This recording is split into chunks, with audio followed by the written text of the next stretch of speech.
So you are here to create something. You are here to build something. You know what it is.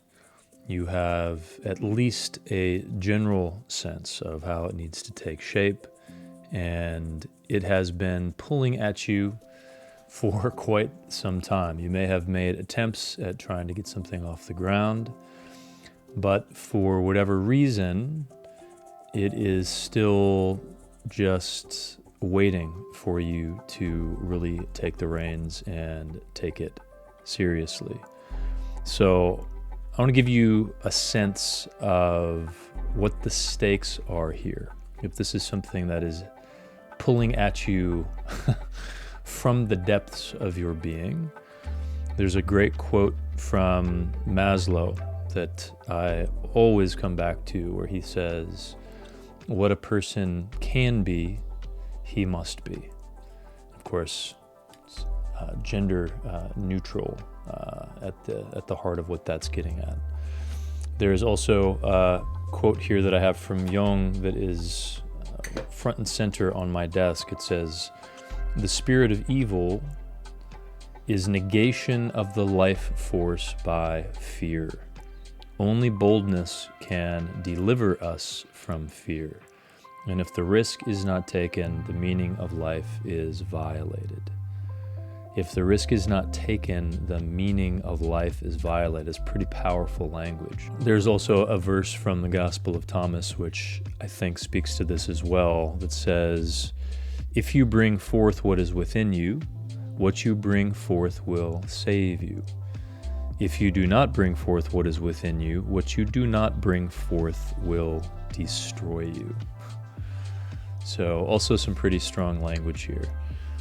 And I think it's really important to recognize what's at stake, because we live in a culture that doesn't really acknowledge the importance of alignment with our creative spirit, alignment with who it is that we're, kind of meant to be in a way. Not that that's something that is prescribed and written in stone, but my worldview certainly is that creativity is really what is at the heart of all of the creation of this universe. And there's an Eastern tradition, a set of Eastern traditions that you find throughout India and Nepal and Kashmir, that holds that creativity, creative freedom, creative power is really one of the most fundamental things, not just of the universe, but of our own being. This idea of our will, and the will to not just be, but the will to become, that is behind the becoming of the universe at large, is expressed within each of us. We are not separate from this universal expression. And so the will that we have, to become, to bring something forth into the world, is something that is it is vital. It's the life force that Jung is talking about. And our culture is one that doesn't really acknowledge that. We're starting to. You see the rise of importance of terms like authenticity recently as kind of speaking to this counter balance that is, pulling us back from the extremes of really kind of cheapened existence, where we are following very practical goals, that have been handed down to us from our parents and from their parents, that have very noble ends in mind. And sometimes, life is such that you have to make certain sacrifices in order to uphold your responsibilities in the world. But, ultimately those should be relatively short-lived. We should always be trying to find our way back to our roots and find a way to align what is coming from those roots with our actions, with how we're engaging with the world, with the work that we're doing in the world. And for many of us, this means that we are trying to connect with people who are looking for the kind of insights that we have gleaned, having overcome certain obstacles and challenges in our own life. So this becomes a kind of mission. It becomes a kind of imperative, a creative imperative to bring something into the world where that connection can be made. So this alignment is absolutely vital, and the alignment requires that we have a significant amount of courage. This is not an enterprise for the faint of heart. It is something that requires connection and collaboration. This isn't something that can be done in isolation. And it's something that takes a considerable amount of hard work.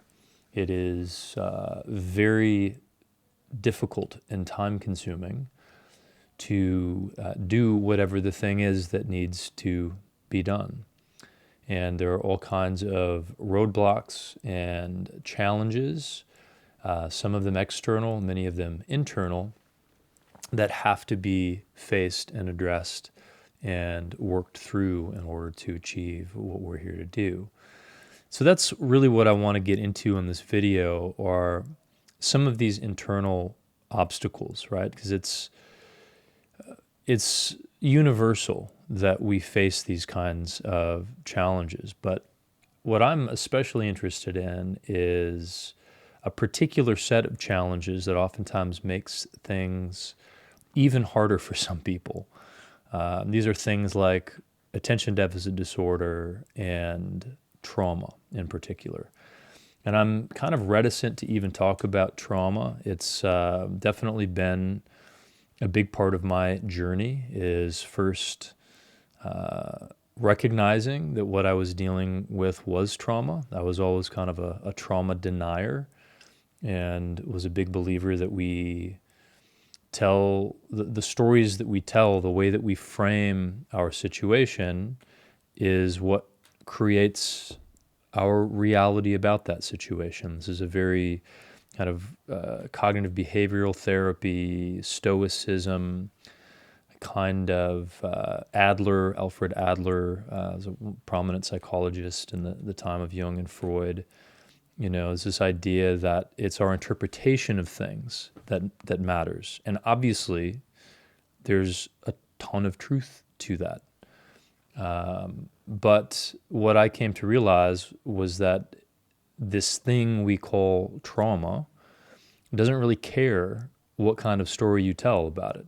It doesn't care if you don't believe that it exists. If it's baked into your nervous system, then it's baked into your nervous system. There's a part of your psychobiological anatomy, or it isn't.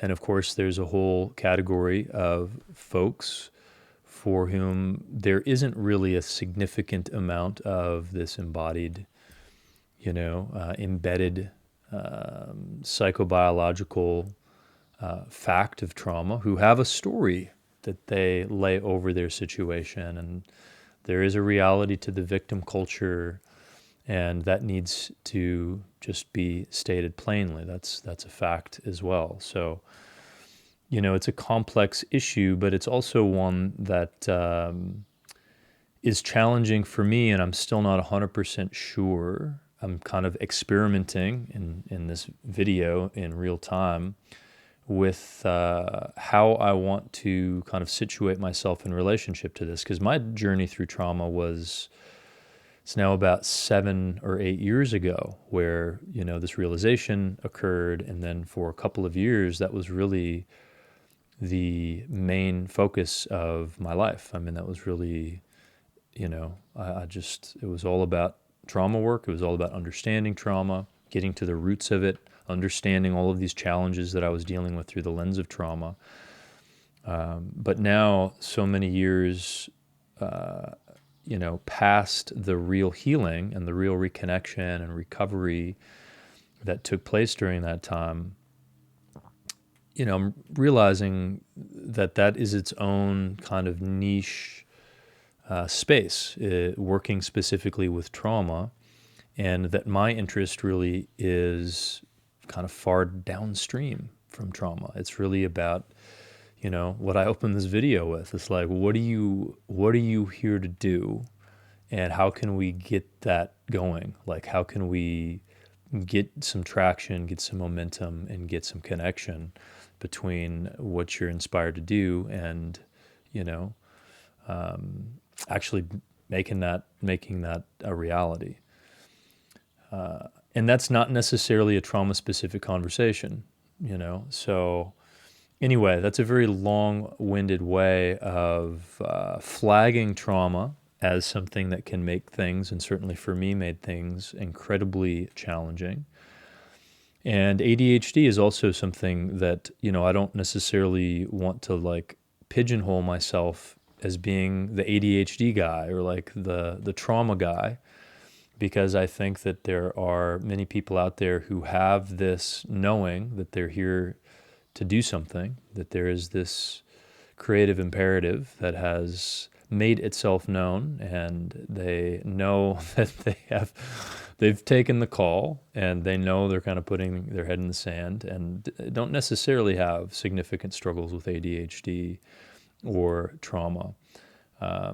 But then, I'm making these videos and I'm trying to get my thoughts organized around what it is that I want to help people with. And as I make this content, I find myself again and again coming back to this idea, well, if you have ADHD, then, well, and if you're dealing with ADHD, then X, Y, and Z. So it seems like it's a very natural thing for me, and has been such a formative part of my own journey that speaking specifically to that is important. So I'm figuring it out as I go, but I don't know if I want to niche down and kind of be specific to those things, but they're really important parts of the conversation, and it kind of goes deep, but I think it's important. What I want to do here is try to situate this and approach this from something that's a little bit more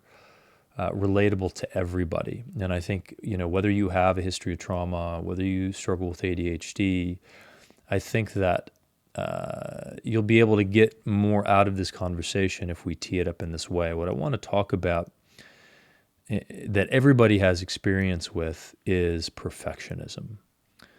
And in particular, I want to tease apart this relationship between perfectionism and excellence. This is a conversation that has come up in conversation with other creators in my circle in particular quite a bit over the last few weeks, and it's something I've thought about quite a lot over the last many years. And so I think that's a really great frame to situate things in, because we can all relate to wanting to do some kind of creative work, wanting to buck the trend, wanting to carve out our own path and do this thing that's been pulling at us. And we all have come up against the resistance and the things that undermine our efforts and pull us down to our, the easy way forward, the habits, the groove that's already been established in our lives. And one of the ways that resistance shows up most commonly for people is through perfectionism. And so I think that's a great way to kind of jump into this, and we'll kind of ease our way back into the conversation we were just having and see what we arrive at. So just to kind of get our bearings, I think to define our terms here when we're talking about perfectionism and excellence, the thing that just on the face of this separates perfectionism and the pursuit of excellence is that perfectionism is all about escaping the responsibilities that we have to our project. And it's about avoiding doing the things that we actually need to be doing to advance our project. Whereas excellence is about facing the challenges that we need to overcome in order to advance the project. And it's about embracing the work that we need to do and the things that we need to do. So one is about avoiding, the other is about facing and leaning into. And excellence is important. It's something that you may have heard me say elsewhere. I oftentimes quote Cal Newport when he says, you have to be so good that they don't ignore you. This is the name of one of his books. And this is one of the most important ways that we distinguish ourselves from the average, is by being excellent at something. So perfectionism is the opposite. Perfectionism is something where we are focusing in on something. We're becoming hyper-focused, if you will, on a particular aspect of something. But in some way, in some meaningful way, it isn't actually moving us forward. So there are a couple of different ways to approach this that I think are really useful in understanding what's going on here. The first is the idea of a little wheel operating inside of a larger wheel. So the larger wheel is the wheel of our project, and the little wheel is the specific thing or set of things, lots of little wheels going on, that are necessary in some way for the functioning of the larger wheel.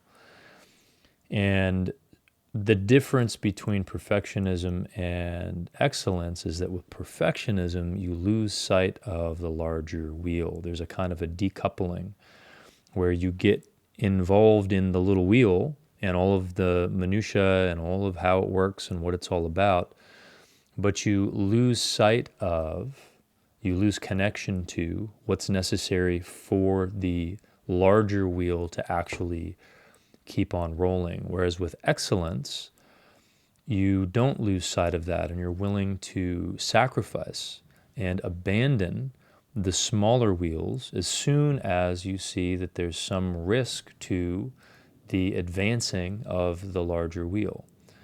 So this is really important because in both perfectionism and excellence, you're focusing on the same smaller wheels, right? It doesn't necessarily look any different in terms of what you're working on or how obsessed you are or how true the story is that what you're working on is actually vitally important, you know, whether it's coloring your videos or your lighting or, you know, having this thing done before you publish that thing or whatever the thing is that you are focused on.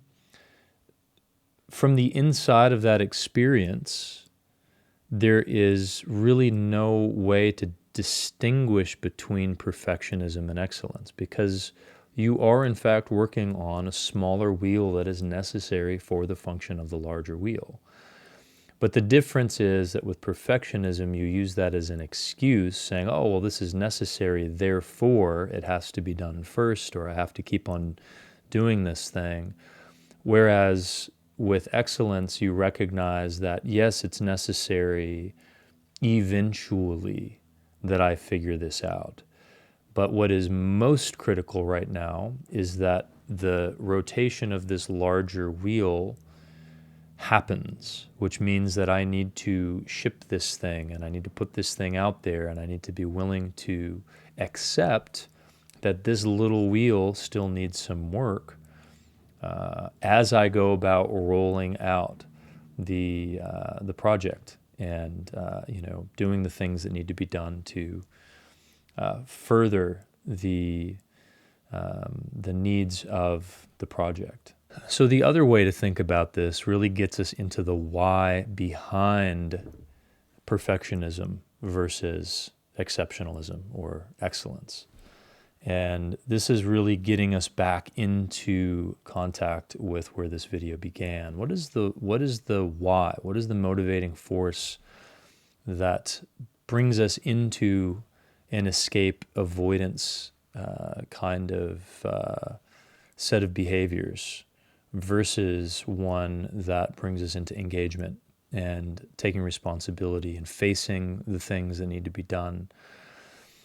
And I think the best way for me to understand this comes from Maslow, going back to Maslow again. He talks about motivation and drives, and he distinguishes between deficiency drives or deficit drives and growth drives. So for Maslow, the motivating mojo behind things that we do can be characterized as either being deficit drives, which are things that are intended to, the way I like to think about it is you're trying to fill a hole or you're trying to avoid a pain. So you're trying to fill in a hole of, lack of belonging, lack of acceptance, lack of approval, lack of love. And so what's actually motivating what you're doing is an effort to try to fill that void, or you're trying to run away and hide from something that's uncomfortable. There's something, buried in the cellar, in the shadows of your being that is really uncomfortable with certain things. And so you avoid doing the things that are going to shed light on that, and that motivates your behavior to move in a particular direction. You may not know that that was what was motivating it, but it is, you're being motivated by a sense of lack, by a deficiency, or by some desire to avoid. Whereas a growth drive is drawing from this wellspring that we touched on earlier of this creative freedom, this creative power, this creative impetus, where there is this alignment between who we know ourselves to be, what we're inspired to do, our inclination to get started on something and then actually take action and, do something with it.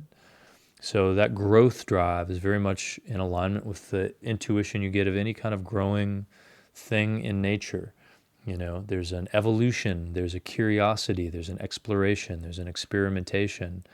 And it is of the nature of whatever that thing is, There's something that is very true to the beingness or the thingness of what it is that is unfolding. And we as humans are the only creature in all of creation that can get so damn confused about who we are and what it is that we're here to do. It's really an interesting phenomenon. But, the more you spend time with and spend time, reading and consuming content and just being kind of in the vibe of people who are living from that place, the more you realize that much of what we're exposed to in our culture is actually devoid of that kind of alignment and connection. And the more you get a feel for it, the more you realize, again, as I open this video, what's at stake. And you start to, work your way back to the source and find the through line into what it is that you're doing on the daily. So for me, my own personal story, this introspection around this landed me in a face-to-face confrontation with trauma. This was the realization that much of that inhibition that I was feeling was not just a deficiency drive, but it was a freezing. There had been something inside of me that had gotten frozen. And that's really how I describe or define this neurobiological dimension of trauma. So this isn't the narrative dimension of our story. This is the neurobiological dimension of what I consider to be a freezing. There's an experience or a period of time in our lives where the overwhelm of that experience is significant enough and the lack of resourcing in our environment is significant enough that we weren't able to metabolize that experience at that time. And so the state of that time gets frozen in time in our being, in our minds, in our hearts, in our souls, in our bodies, in our psychobiology. And we develop layers over the top of that, coping strategies, ways of incorporating that so that we can continue to function. And one of the things that is really unique about this is that the response and the reaction of that, the triggering of that, is completely irrational with respect to what is going on in the present moment. So I think the best way to understand this is with like a classic PTSD shock trauma. You can easily imagine somebody who has been in a war setting, who on the 4th of July hears fireworks and has a physiological reaction that completely takes over their entire nervous system. Their reality on the inside has nothing to do with the present moment reality.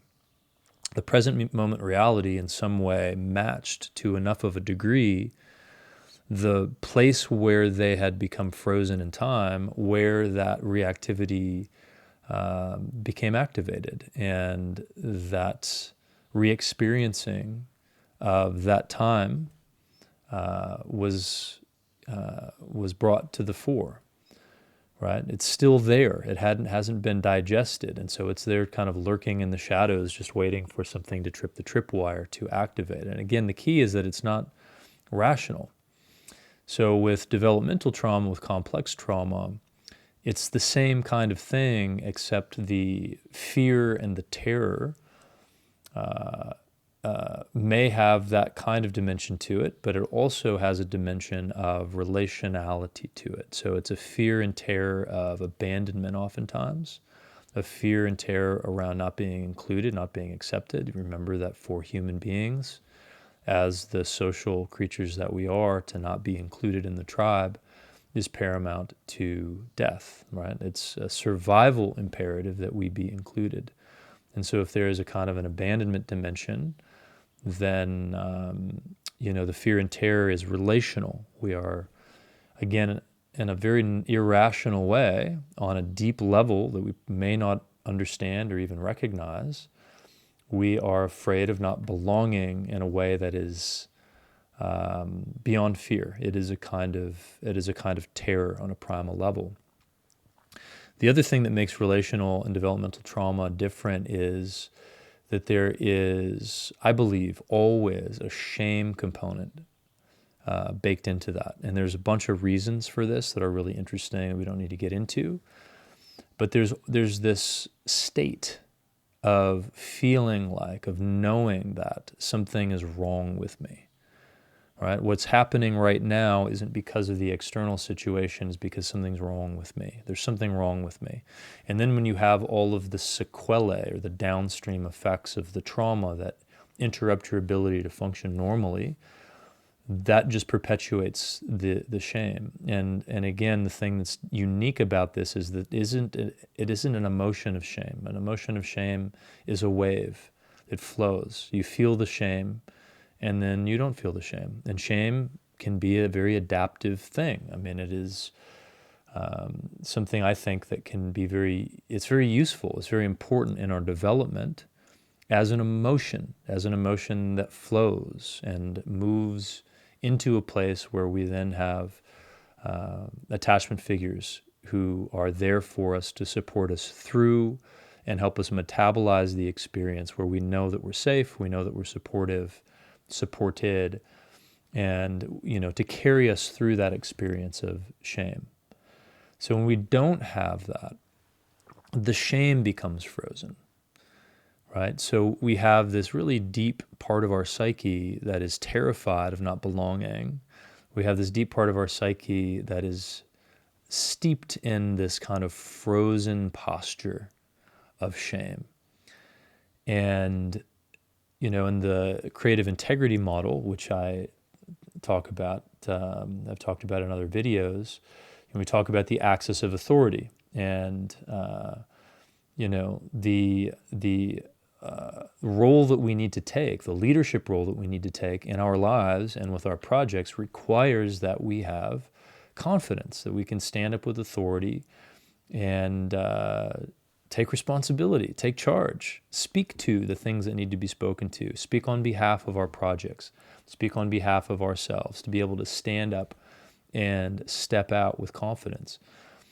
Shame is kryptonite to confidence, right? So if you have this kind of, residue or some deeply instantiated frozenness of shame, then these obstacles to getting on track, to getting your gears in motion, to getting that big wheel moving, getting that flywheel moving, and getting traction and finding momentum is kind of dead in the water. And if you don't know that these things are going on, like I didn't know, I didn't have any idea that it was trauma. I had all of these other ways of framing it. I thought it was, my ADHD, thought it was my introversion. I charged my batteries on my own rather than in public spaces.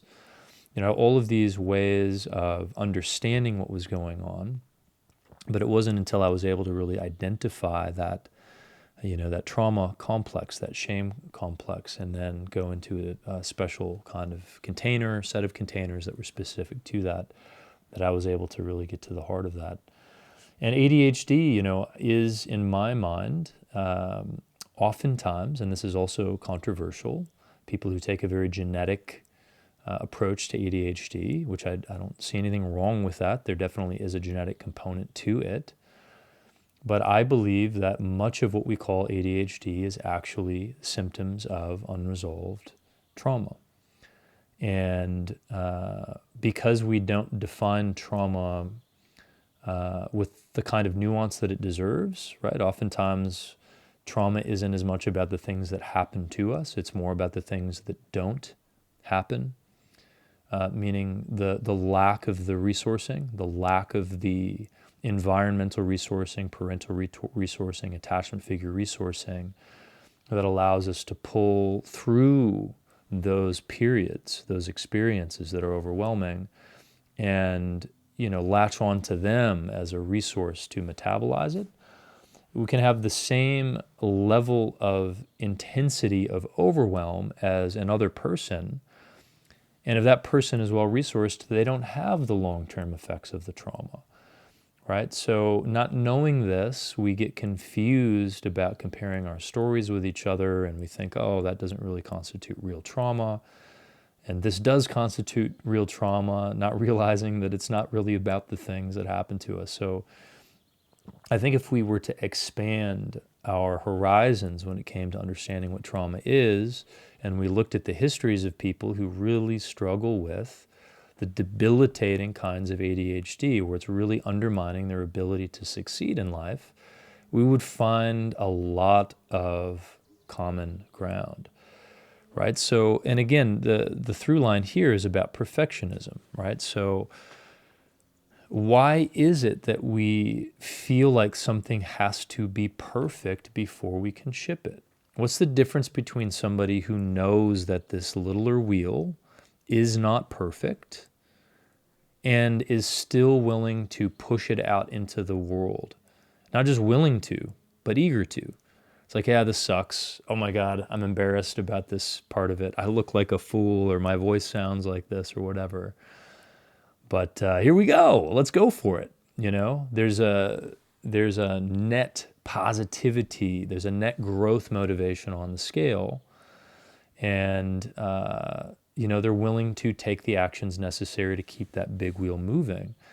What is the difference? Well, the difference, in my view, for many people, certainly for me, is that we feel on this deep level. So first of all, this kind of work is very different than showing up to your, typical 9-to-5 job, or it's different than working on somebody else's project. Right? This is very much, as a musician, this is very much like performing, especially singing or public speaking. But singing, I think, is the best example, where you're really bearing your soul. Like, what you're doing isn't somebody else's thing, and it's so revealing. You feel so exposed. And the deeper parts of yourself that are being exposed are where these deeper wounds and these deeper freezing things live. And so if we have this terror on some deep level of not belonging, of not fitting in, of not being included, of not being accepted, of not being seen in a particular way, right? That this particular group of people who I want to see me in a certain way, if they don't see me, if they see me as a failure, they see me as an idiot, they see me as somebody who doesn't know what I'm doing, right? I'm speaking from experience here, folks.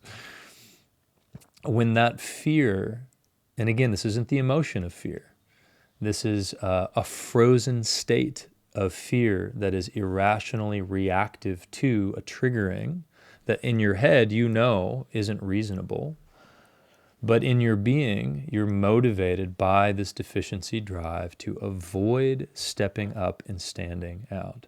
And so you continue to spin your wheels. You continue to spin these smaller wheels again and again and again and again with ever diminishing returns on what you're working on, ultimately letting the momentum, whatever momentum you had gained, whatever enthusiasm you had gained that was centered around the bigger wheel, letting that fade and lose its steam and lose its momentum, lose its direction, right? So this is the place I was kind of hoping to land here in this video, is connecting the dots. I think for some of you, I hope for some of you, this resonates, right?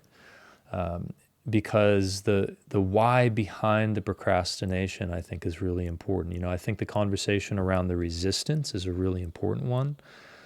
I use that frame a lot. I think it's really vital, and it's universal. We all have resistance that comes to the fore. This is one of my big learnings as somebody with a history of trauma, is that I previously had framed everything as being related to my trauma. I was like, well, if I get through the trauma, then that's going to be smooth sailing. Like, I'm just going to be, there's zero obstacles. Like, this is the ticket. Once I get this solved, I'll be good to go.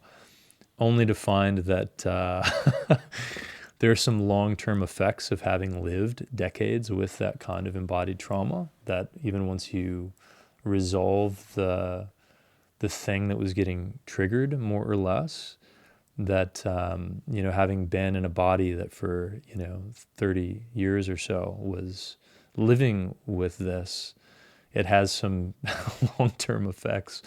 And just like every other human being out there, I have the normal kinds of resistance as well. So this is universal.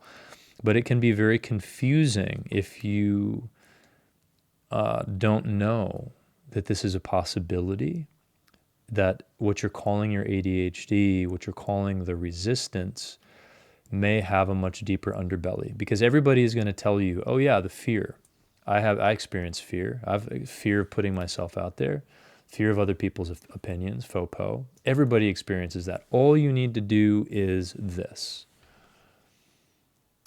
right? Or ADHD, I have problems with focus, I have challenges with this, and, all you need to do are these kinds of things. These are the coping strategies that you can use with ADHD.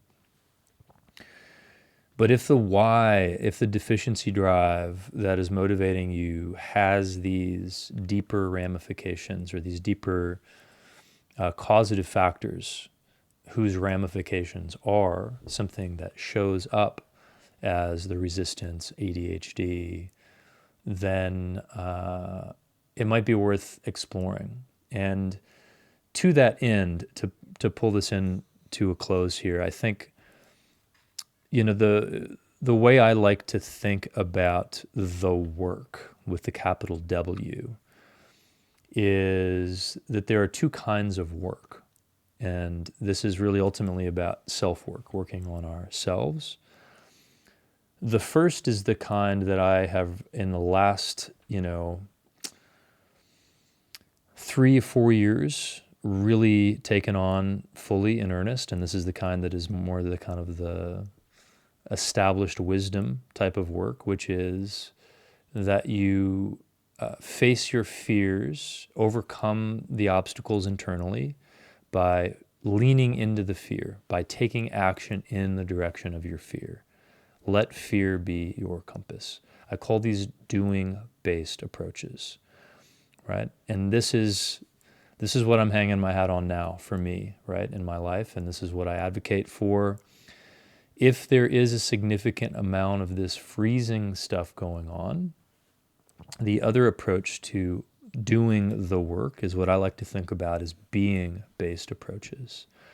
So a being-based approach is really all about coming to recognize and understand that who you are right now, as you are, is absolutely perfectly okay.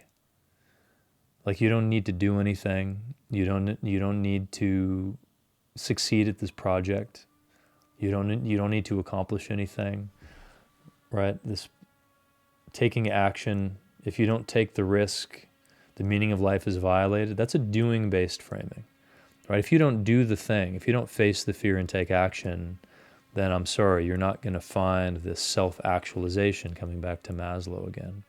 From a being-based perspective, that is all ridiculous. There's a way in which we can recognize the worth and the value that is intrinsic to who we are, and that is fundamental, right? That is fundamental. So these are being-based approaches. I think that in trauma work, this is really important. But there is also, and this is the paradox of life, there is also the self-actualization reality, where what one can be, one must be, which is about becoming. This is about self-actualization. This is about answering the call. This is about taking responsibility and stepping out and actually doing the thing. Like, you need to do the thing. And I feel like there are people who have trauma, who have this freezing kind of phenomenon, who, again, is very complex, is very personal. There isn't one thing that is trauma. There isn't one way that it manifests for people. And I think for some people, they don't really need a being-based container. You know, the way forward is to just burn through that deficiency drive that is there, protecting the trauma and all of that, by taking action. It's like leaning into the action is the way forward. And for other people, I think there is a significant enough amount of the freezing phenomenon that having a being-based container, for me, I don't know if I would have been able to actually, get back on track and be able to actually take responsibility for the larger wheel of what it is that I want to do with myself if I hadn't had a separate container. But I don't think it's necessary for everybody. I think you just have to feel into it.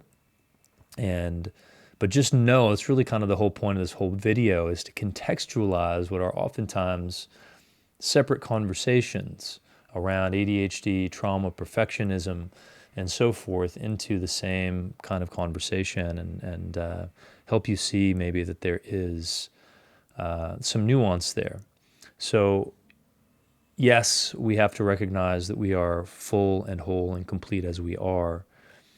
And paradoxically, we also have to take the reins of this creative imperative, right? This being and becoming, this mystery of this relationship between stillness and action. This is fundamentally a mystery. I don't think there's any solving it. But practically speaking, we have to recognize both aspects of that reality. And then what I just spoke to a little bit, we have to accept that both of these fuels are there. I think of them as a fuel source, these motivational sources, the deficit drives, the deficiency drives, and the growth drives. Just like you can't distinguish between perfectionism and excellence, pursuit of excellence, based on what it is you're doing. You're doing the same thing. You're not always going to be able to tell the difference between your deficiency drives and your growth drives. You may be unconsciously driven by a need to fit in or to belong or be accepted or whatever, and at the same time be driven by whatever this source of creative inspiration that you have is. And just given the nature of how the unconscious works and the way the shadow is, you're not going to be able to see all of this clearly all the time. So we have to be able to accept ourselves And, it's a radical self-acceptance. We have to accept that we are, human, just like everybody else, and be willing to push forward and put that fuel into our projects, even if some of it might be pulling from a place that is a deficiency drive. Knowing that, the more you lean into it, the more you take action, the more you'll burn through that fuel. And the fire that you burn through that fuel with, it's like a wet log that's been sitting in the shadows, hasn't seen the sunlight and is just sitting there in your psyche. So bringing it out is uncomfortable. Putting in the fire is consequential. Like, you feel not great when you start to assimilate these things. It will take its toll on your ability to really burn bright. But when you put it into the fire, you find a way to titrate and pendulate and kind of slowly bring it in and burn through it. The burning is relational. The burning is always something that happens in relationship with other human beings. So that's where the fire is. Can't be done on your own. So in the context of the work that you are here to do, the burning of that wood, the getting through that other fuel source, is going to happen by way of you putting your stuff out there. That is the way forward. It's also personally in your personal relationships, that's where the fire is. But in the context of this work, doing the work means shipping something. It means putting something out into the world, getting feedback, connecting with people. Through that process, you will burn through that old wet wood and, find that pure fuel source. You can't choose ahead of time to say, I'm only going to pull from this fuel source. It doesn't work that way. You've got to just keep on going, trusting, continuing to come back to through alignment type exercises, journaling, and so forth, coming back into alignment with, your own your core values. Continue to realign with that. Continue to come back to your North Star, what it is that you're striving for, and eventually that alignment will start to have this kind of resounding solidarity to it. And all of the other junk that has been keeping you down, that has been keeping you from showing up, that has been, fueling you in a way that is a little bit too hot or feels icky or makes you feel drained or makes you feel not quite right at the end of the day, you just burn through that eventually. And the last thing that I'll share around working with perfectionism is a really powerful trick that I have learned. It's very simple.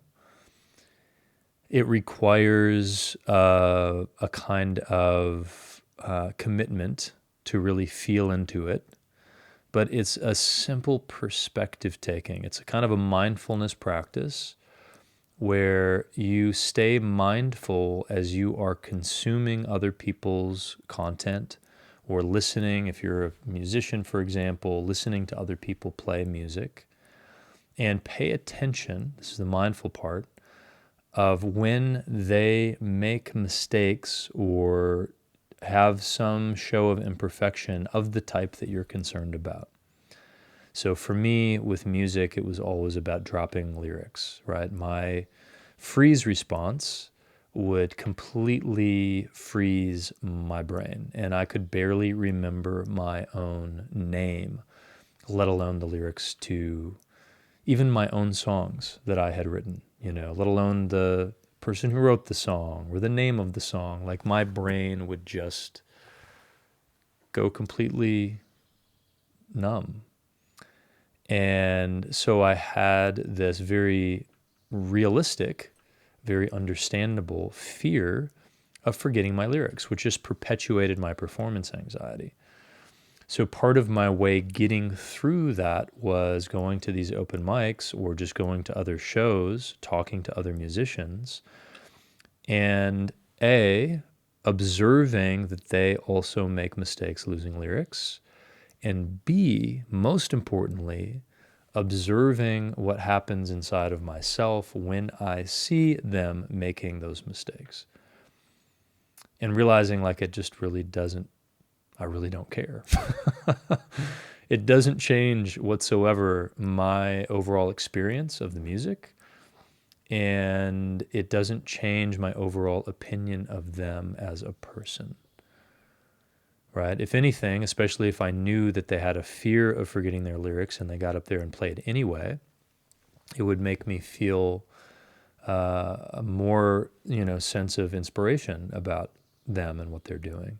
So likewise with something about creating content and getting, fixated on something like your lighting or your coloring or saying or what your voice sounds like or all of the things. There are several things, trust me, about these videos that I'm making as I'm just getting this off the ground that I am not happy with, that I don't like, that I am working on, that I want to improve on.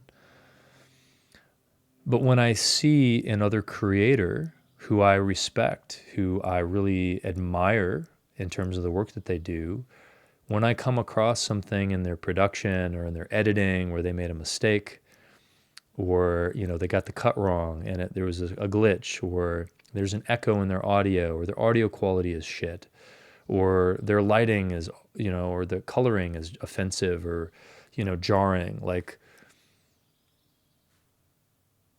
it's not that big of a deal.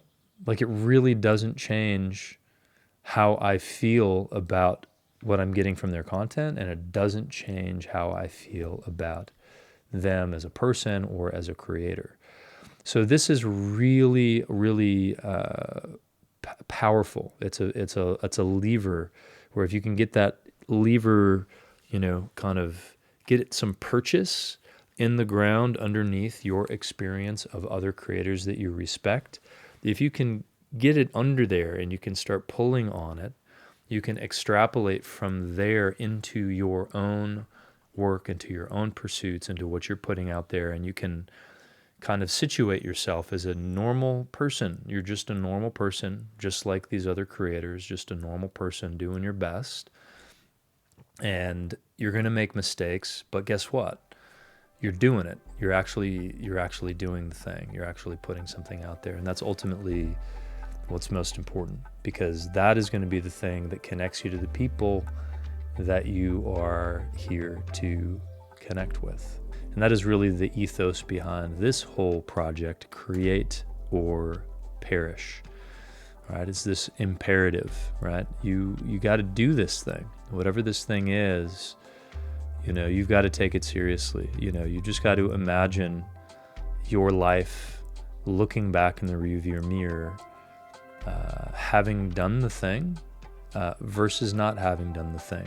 Doing these kind of futuring exercises is really important. But you gotta answer the call. I implore you on behalf of the people who are waiting for you to bring this into the world to answer that call. And I invite you to come check out the free school community, the Create or Perish community.